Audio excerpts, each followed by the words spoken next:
Okay, तो अभी जिसले पिछले लेक्चर में हमने पढ़ा था 4 टाइप, अभी देखते हैं अगला टाइप।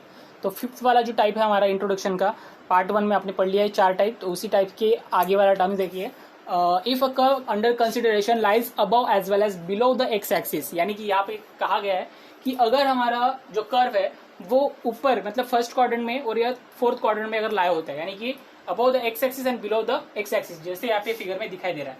यहाँ पे 2 कर्व दिखाई दे रहे हैं A1 और A2। अब इस A1 और A2 यानी कि A1 एरिया और A2 एरिया अगर आपको निकालना है, उस वक्त आपको क्या करना पड़ेगा। मैंने बताया था कि जब भी आपको बिलो एक्स एक्सिस के नीचे अगर आपको एरिया निकालना है तो वो मॉड में लेना पड़ेगा, यानी कि कुछ इस तरह से होगा।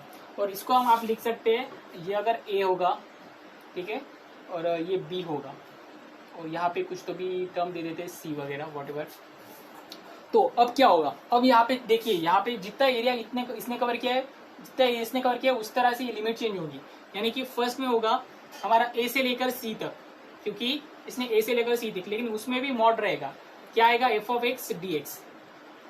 ओके, उसके बाद प्लस A2 कितना कवर किया है, C से लेकर B तक। यहाँ पे मॉड नहीं लगेगा क्योंकि ऊपर है और पॉजिटिव एक्स एक्सिस में है, तो यहाँ से C से लेकर B, f of x dx।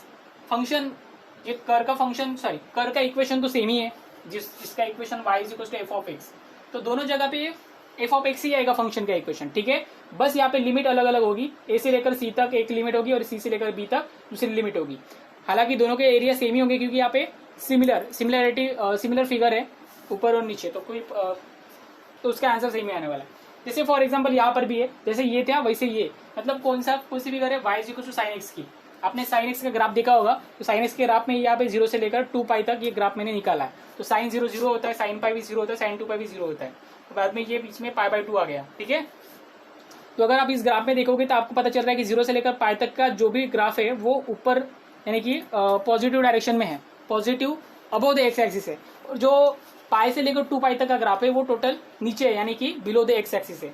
अब आपको इस तरह से पता ही चल गया कि अबव द एक्स एक्सिस आया तो आपको पॉजिटिव आएगा, मतलब A1 पॉजिटिव है, और जो बिलो द एक्स एक्सिस है वो निगेटिव आएगा, यानी कि मॉड देना पड़ेगा इस तरह से। अब यहाँ पे फंक्शन आपके दिखाई दे रहा है कि y = sin x हमारा फंक्शन है। तो क्या करेंगे आप, A1 = क्या होगा, देखिए 0 से लेकर π तक आपको सबसे पहले निकालना है।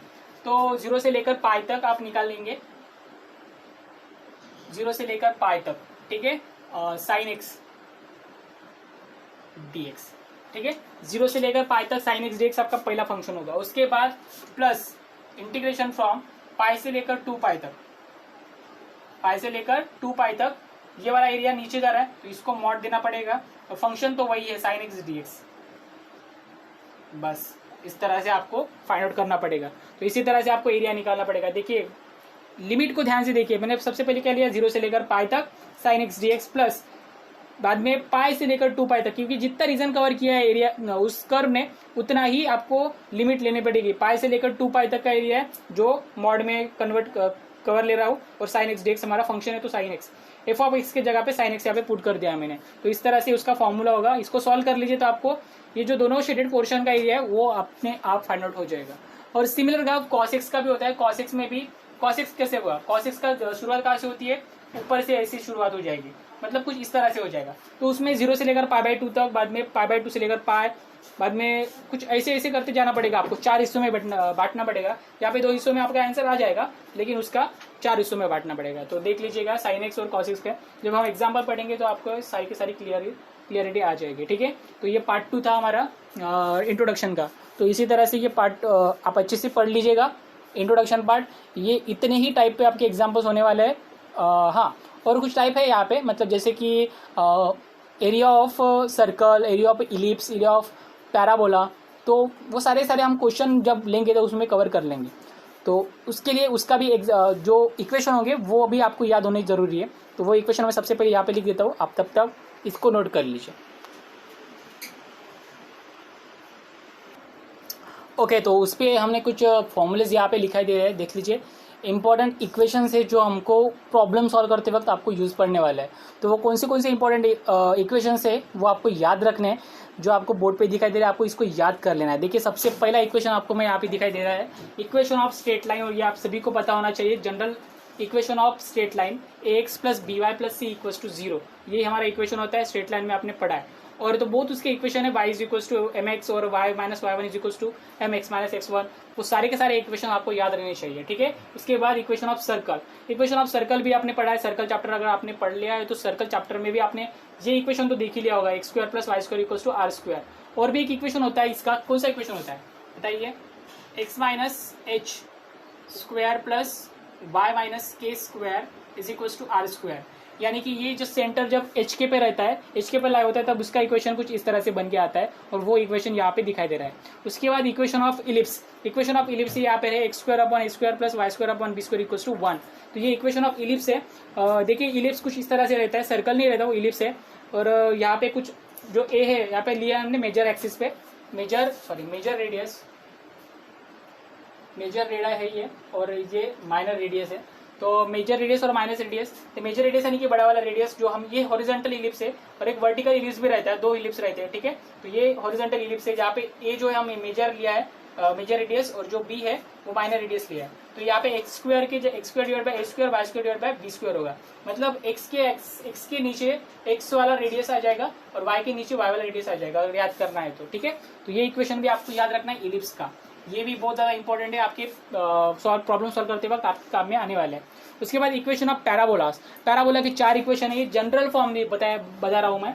तो ये सबसे पहले जनरल फॉर्म ले लीजिए, जो फॉर्मूलेज जब हम क्वेश्चन करेंगे तब आपको कुछ और भी इसके टाइप है, वो भी मैं बताऊंगा नेक्स्ट लेक्चर वगैरह में। तो ये सब जनरल इक्वेशन है, y square equals to 4ax। देखिए इसका ग्राफ कैसे होगा, Y square equals to 4ax अगर आपके पास दिखाई दे रहा है इक्वेशन, तो उसका कर्व कैसा आएगा।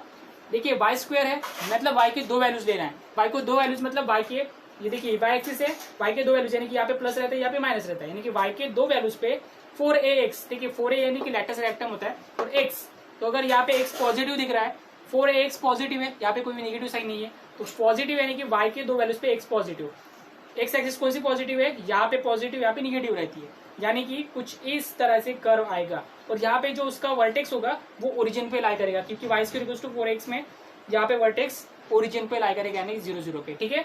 तो ये इसका कर हो गया, तो ये कर आपको ड्रॉ करके रखना है, क्योंकि यही कर आपको यूज होने वाला है बाद में जब क्वेश्चन हम सॉल्व करेंगे, ठीक है।